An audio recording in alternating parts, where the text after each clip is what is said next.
নমস্কার গাইস, তো এটা আমার ফার্স্ট ভিডিও ভয়েস ওভার দিয়ে। তো আমি কড়াইটা বসিয়ে দিয়েছি, তেল দিয়ে দিয়েছি কড়াইতে। এখন আমি মাংসগুলো হলুদ লবণ দিয়ে মাখিয়ে দিয়েছি। মাংসটা হলুদ লবণ দিয়ে মাখিয়ে এখন ফ্রাই করব। এদিকে মশলা রেডি করে রেখেছি, তো এদিকে আমি মাংসটা ফ্রাই করে দিচ্ছি। কড়াইতে দিয়ে দিলাম মাংসগুলো, এখন ফ্রাই করছি মাংসগুলো। ফ্রাই করলে মাংসগুলো ভালো লাগে খেতে। তেল দিয়ে দিলাম, আবার আলুগুলো ভেজে দিচ্ছি।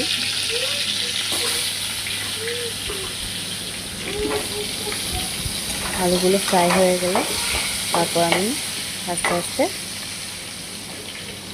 মশলাগুলো ভেজে নেব।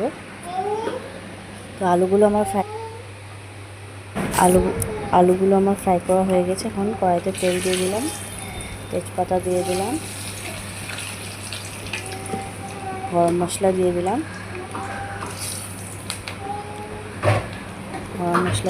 এখন আমি একটা লাল হয়ে গেলে মশলাটা দিয়ে দেব।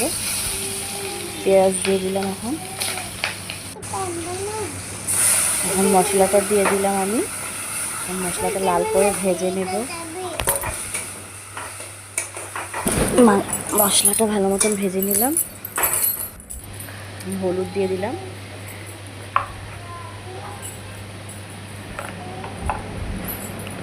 দিলাম, জিরা গুঁড়ো দিয়ে দিলাম,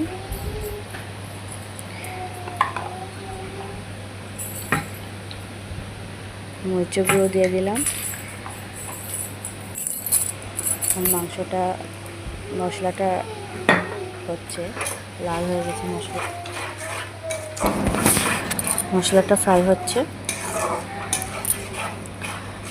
ফ্রাই হয়ে গেলে তারপর আমি পুরো তেল ছেড়ে দিয়েছি মশলা। এখন মাংস আর আলুগুলো দিয়ে দিলাম, আলুগুলো ফ্রাই করে নেব। তো আমার এটা ফার্স্ট ভয়েস ওভার দিয়ে ভিডিও। তো